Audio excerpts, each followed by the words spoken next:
What's going on, everybody? We want to welcome you all to the virtual Make Room Conference. We decided to do this online instead of postponing the conference, and we are so happy to have Pastor Clarence Teddy Williams Jr. with us. How are you doing, sir? Doing great. I'm glad you said junior. So you a junior, you're not a second? I'm a second. Yeah, you're a second. You still a junior. That's just a new way of saying it. Black folks say junior. Y'all come up with that second to second. I'm a second. No, you're a junior. Go ahead, but I'll let you have that.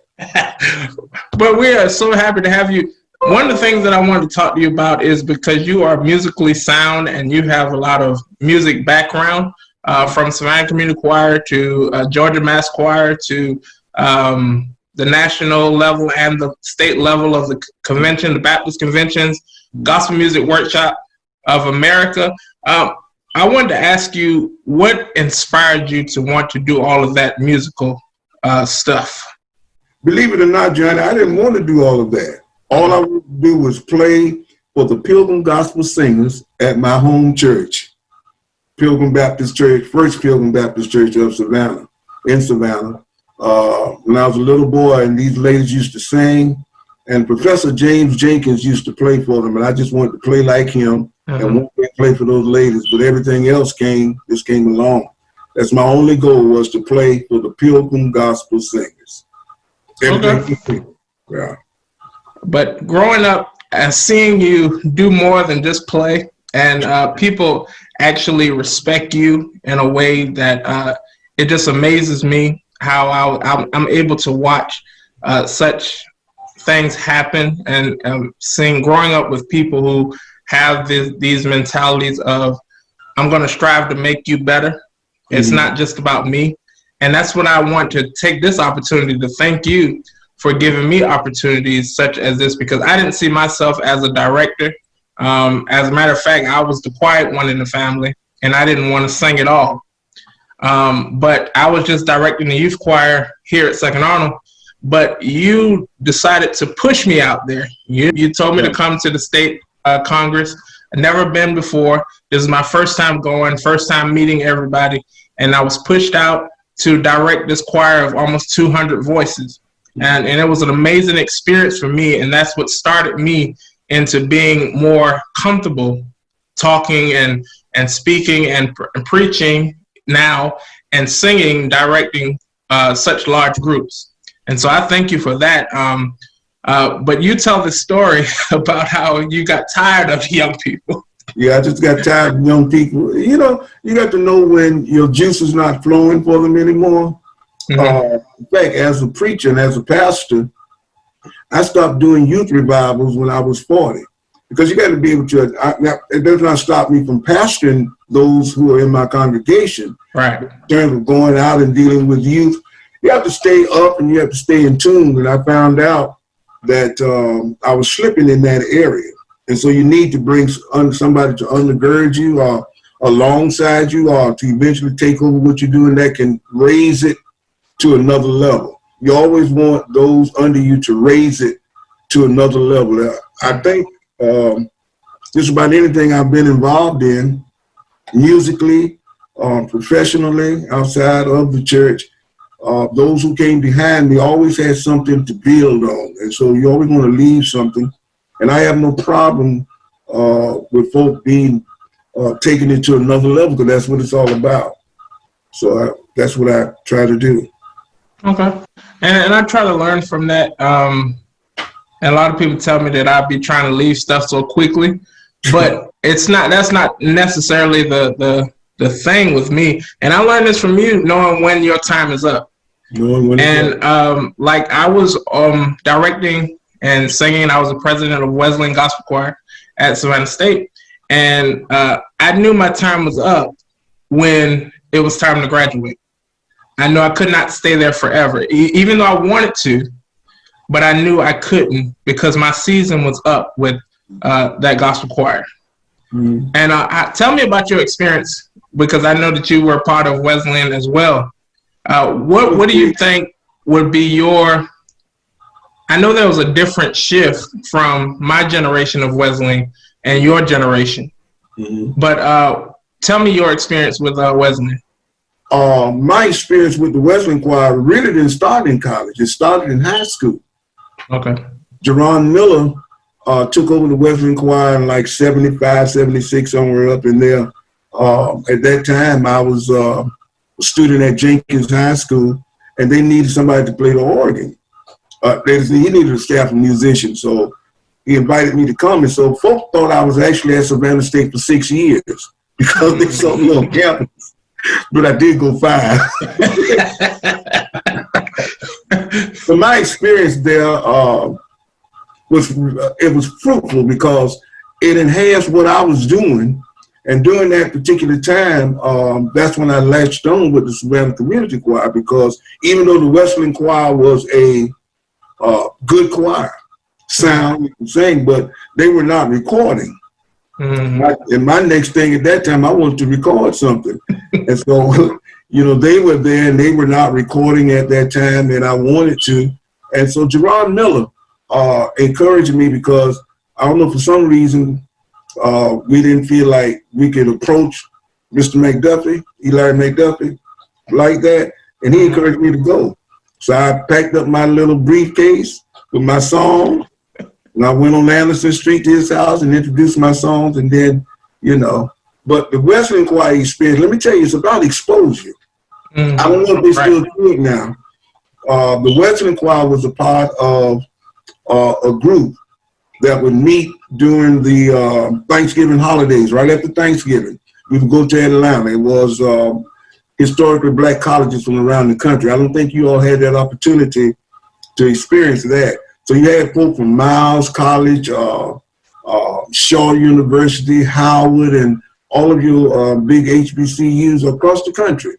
And we would gather in Atlanta right after Thanksgiving, weekend. And that was an experience, because it was somewhat like the Gospel Music Workshop, but the direction in that particular gathering was around really recording and becoming effective in your music ministry, other than just singing.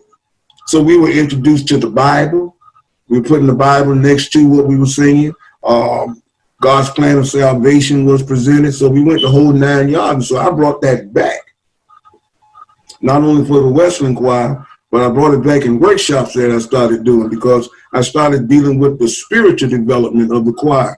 But I believe if I was not a part of the Wesleyan Choir during that time, I would not have been exposed to that. I would have been doing just what we did in the Gospel Music Workshop, is trying to record, everybody trying to record. So I thank God for my Wesleyan experience. And we had some great folk to come through the Wesleyan Choir. Some of Savannah's best musicians came through Savannah Community Choir. And one of the most respected church organists in the country played for the Wesleyan Choir, Luther Washington. He is in Atlanta now. He's you go to Hampton University, to their conference, all the major conferences where organists, pianists, companies are gathering. He is there and he's respected, but he came through Savannah State. You can get anywhere. Anywhere. But we thank God for it. All right, so we're going to play a game. It's called Song Association. I'm going to give you a word, and you're going to have to sing the first song that comes to your mind with that word in it. All right. All right. First word is hope. Well, my hope is built on nothing less than Jesus' blood and righteousness. Okay, I knew you was going to take us back. Let me tell you something. Let me take you even deeper back. It didn't come to mind first, but I thought about it. It was a congregational song that folk used to sing in devotion. And this was during trying times with the Black church. I hope it won't be this way. I hope it won't be this way. Hope it won't be this way always. Hope it won't be this way. Pray for a brighter day. Hope it won't be this way always. You don't know about that. No, I don't know about that. All right, the next word is life. Life.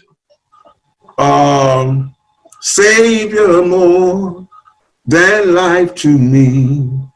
I am clinging close to thee. That's a hymn. Next word is remember. Of course, you know the old communion song, remember me. There's another one that folk don't do. We used to do it. Will the Lord remember me? Went on the cross of Calvary. The Lord was crucified. Then the refrain said, will the Lord remember me? Albertina Walker. Google that. Google Albertina saying. God bless you with a lot of gifts. But I'm just going to use 3 of them.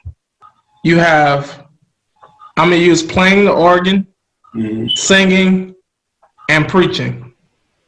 If you could only have one of them, which one would you have and why? Preaching, because it's the highest. Okay. Preaching was the highest. But let me tell you what the late Reverend William Daniels did for me. Savannah had a thing that if you were musical and you were preaching, they used to tell you, all right, God called you to preach now, not with all that music. Reverend Daniels said this, well, preaching is his calling, and we understand that the gift, but he tried to show them that singing and the music is a gift. What you want to throw away the gift? Right. I found out the reason why half of them wanted you to do that because they couldn't sing. When they flunk a sermon, they ain't got nothing to fall back on. At least I got on. But if I had to choose, I would go with the highest, which is the preaching, teaching ministry. But I'm glad the Lord, because I believe that right now, the new church that where I am, we started. We went back and got our old church name, and so it's hard to. I don't think I would make it if I had to rely on a musician now.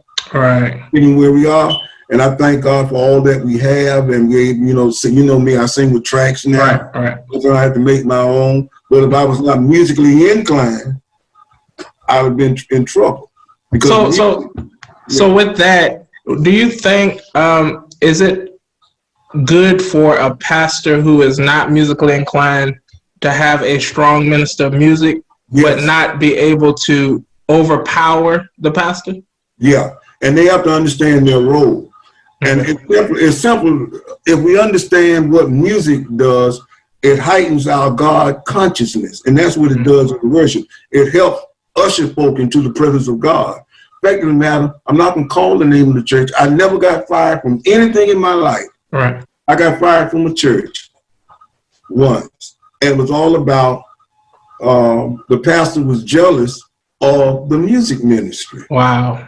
And he felt that the music ministry was overpowering the preaching. It's just that the folk were receiving it better. So really was telling him he need to get his messages together, but you can preach it, brother. I would love right now where I am now. I would love to have a budget to have a minister of music that would handle all of it. It's not just music now. It's ministry of music and arts and media, all of that together. So I think if you're not a musical pastor, it would be to your advantage to get a musician or a music leader or minister of music or director of music or whatever that can accompany the ministry. Because you don't want nobody out there in the left field and the music does not accompany your style of preaching. Right. Eddie Robinson, who is in Georgia now, he's a good friend of ours. He used to write for Dottie Peoples. His first hit was He Meant It For My Good. Eddie was in Florida at Matt Carter's church, and now he's back in Georgia. But he's at a church in Atlanta where the pastor is musical, and it's a mixture of tradition and contemporary in there, but it's more tradition because when pastor get ready to do something, you got to sing something old. Right.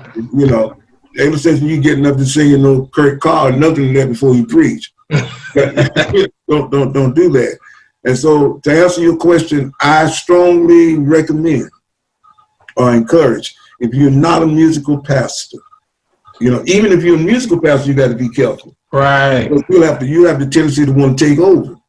Mm-hmm. You have a takeover spirit. You're sitting there telling the musician, you know, but when I'm preaching, I tell them what key I want to go. I so they're going to be searching. Right. Don't be saying, give me B flat. You know what I'm saying? But I'm not going to take it. Yeah, you good for it. You know, I'm not going to sit there while you playing for somebody, accompanying somebody who's singing, and I'm telling you, go to the 4. And I'm up there, 4. 1. Right, you know? right. You got to be careful, even if you're musical, to give enough room for that music leader to be such. All right, the next word is plant. Yeah. Plant my feet on higher ground. Go ahead, sing it. I'm pressing on the upward way. New heights I'm gaining every day. Still praying as Savannah Community Choir. I won't bound. Lord, plant my feet on higher ground. Yeah, I used to love when y'all sung that. Yeah, you were a little boy when we did that. Yeah. I remember at the House of Prayer, on our 13th anniversary. Yeah. You can do the Mississippi Man, Your Grace, the William Brother, Your Grace and Mercy brought me through.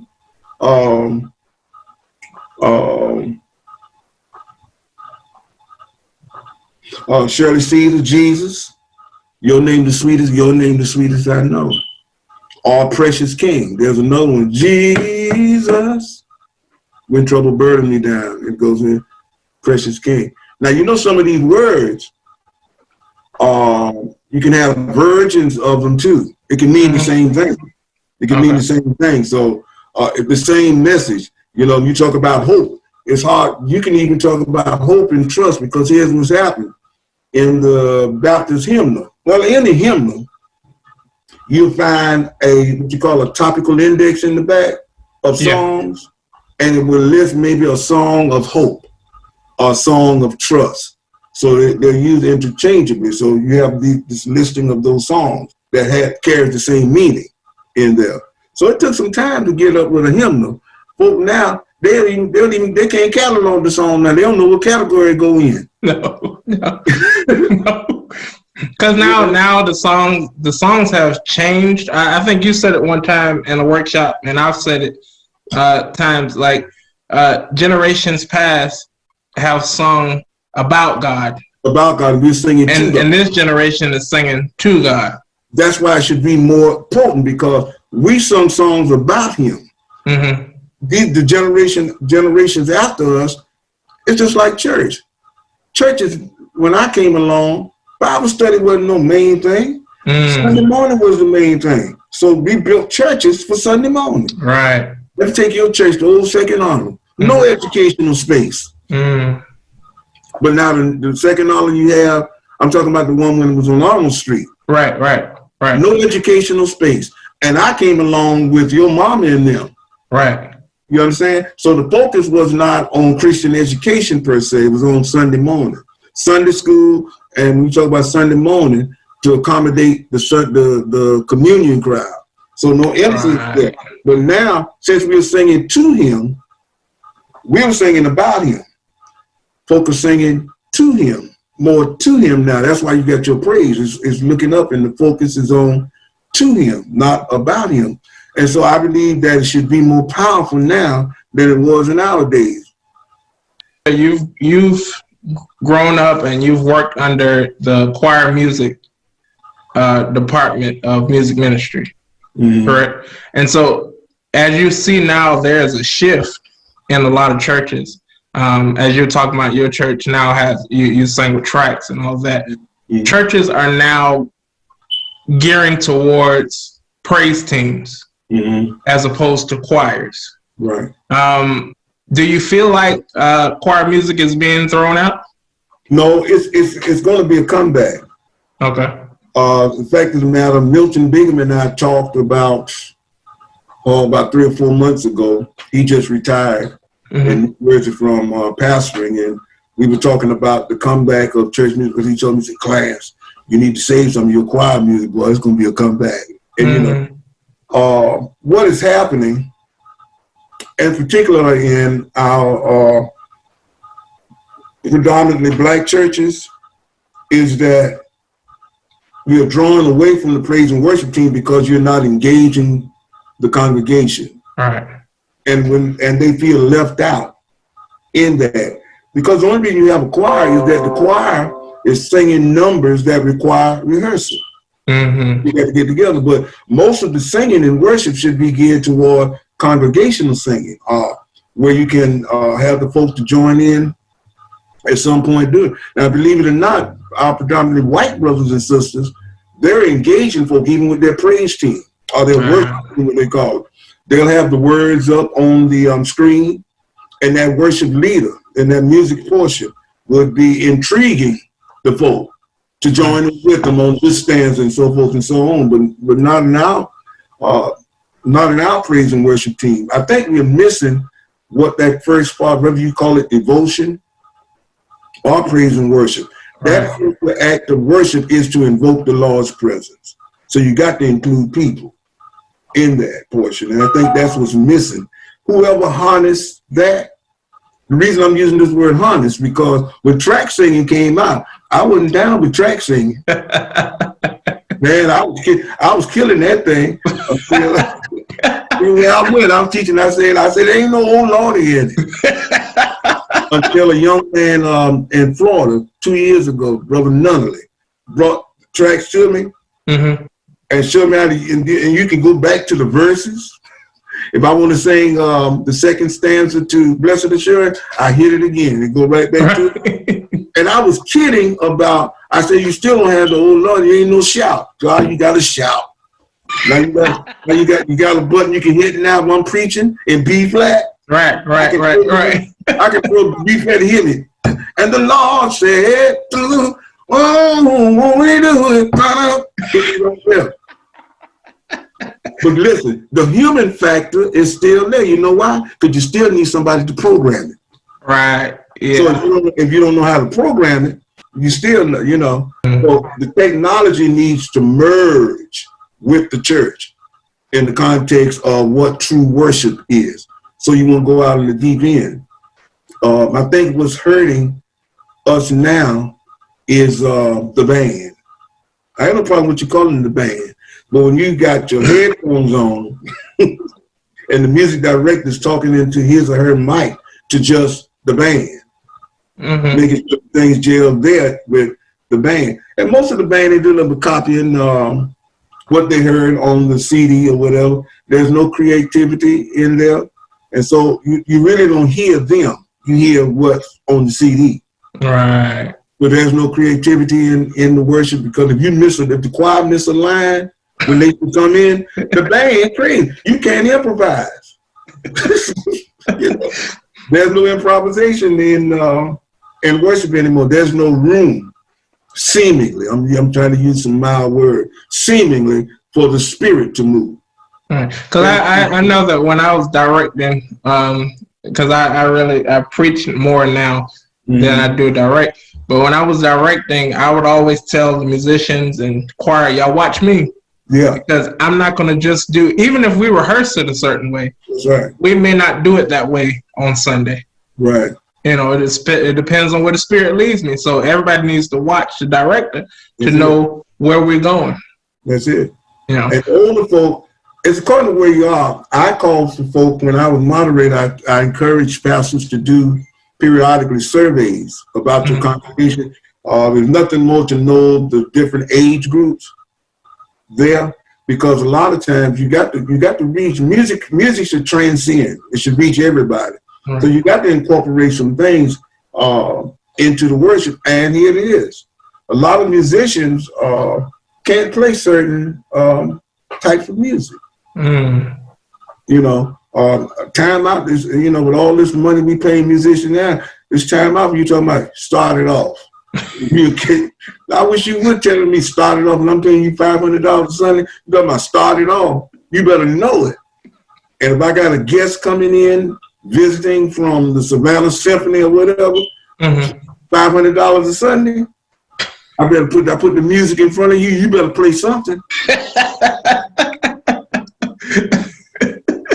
Anyway, I didn't mean to go there. That's just something I wanted to say. And I thank you for this opportunity to say. I'm glad you got it out. I got that out. I will bless the Lord at all times. He's good. Good song. Out of scripture. Psalm 34. I will bless the Lord at all times. And that's all the song said. If you got out of scripture, that whole 34 Psalm, you couldn't find no verse. You just spent time with the Lord. That's a whole song. Yeah, it's really a song, but it's actually a song. S-O-N-G. Out of that 34 Psalm, all you got to allow will bless the Lord at all times. He's good. That's all. When you don't spend any time with the Lord, you can't sing to him because, first of all, you don't know about him. It's hard to sing to him if you don't know about him. Wow. That's why you're such a blessing. And I think that you're a blessing because the Lord was calling you for a long time to preach. So you couldn't string. He said, I can't let him go on the deep end. I think about that sometimes. Yeah. Some of my friends and stuff, how they come to church, left church. Yeah. Some probably weren't even in church at all. Mm-hmm. Like last year, my class celebrated 10 years. Our 10-year reunion. Yeah, from high school. And, what school is that again? Johnson High School. Not to equal, but to excel. Yes. Not to equal, but to excel. So, yeah. So we was at the reunion and we did a prom 10 years later. Mm-hmm. And so we were there and some of my classmates said, well, we know you ain't going to do all that stuff. But I wasn't going to miss it. Like, there's another classmate of mine who's also of the cloth, I would say. And she said that she wasn't coming because she knew all the stuff that was going to be going on, the drinking and dancing and stuff. But I said, I wanted to talk to her because I'm not going to miss my class reunion. I haven't seen some of these people in 10 years. Right. And I'm not going to miss the class reunion just because of what's going on. I know what I can and can't do. Mm-hmm. And they know me, and they know, they already know that I'm a preacher, but we still had a good time. My class reunion for my 20th, my 30th, our 40th, and now I'm there every year now because of the Hall of Fame thing. I guess I'm the official presider. But here's what's happening. Let me tell you, folk will respect what you do, your calling, if you're walking in it. Right. I never had that problem with drinking. Matter of fact, I came to one Hall of Fame and some of the old football players and basketball players, they were trying to get their little thing going before they went in. Right. And I drove up, bottles dropped. Because the light, you just can't hide light. Mm-hmm. And so when we get back, then we know how to conduct ourselves. When we go into any situation, we just have to be light. That's all. You ain't got to do everything else. You just be light. And that's what I try to do. But the Lord has been saving people like yourself. There are about 3 of you all that I know for sure right now that can do the mixture of what's needed musically. Mm-hmm. Because now your church ain't no bad church. That when you got a good foundation, Second Army. Right. Was a musical church. Long before you came along, way before you came along. Yeah.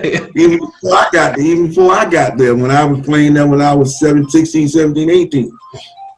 And so when you come from a church, and that was a Sunday school church, and that was a BTU church. So a lot of what was needed foundationally, your mama got a lot of that, and she instilled it in y'all. Yeah. So, you pass it on like Eunice with Timothy. She instilled it in him. So, your word is go. I want to do, because that's one of those words that you can use, because when you talk about go in light of the scriptures, like I told you about the hymnal, you got words there and you got different types of songs that mean the same thing. So you can say, y'all don't sing this no more. Lord, I'll go. Lord, I'll go. Lord, I'll go. Lord, I'll go. If the Lord needs somebody, here am I. Oh, Lord, send me. Then we do this Christmas song. You can go tell it on the mountain. What you gonna do? Go tell it about over the hills and everywhere that Jesus Christ is born. Folk that sing that during Christmas. They think that's just a Christmas song. You can sing that song. You can sing that song anytime. Anytime, yeah. Yeah. But I just want to thank you all for coming out, for joining us in our virtual Make Room Conference. We thank Pastor Clarence Teddy Williams Jr. for joining us and being with us. We ask that you join us on tonight. Thank you all again. And anything else you want to tell us, Pastor? Just good to be, and thank you, Johnny, and I'm proud of you. All right. Thank y'all so much, and be blessed.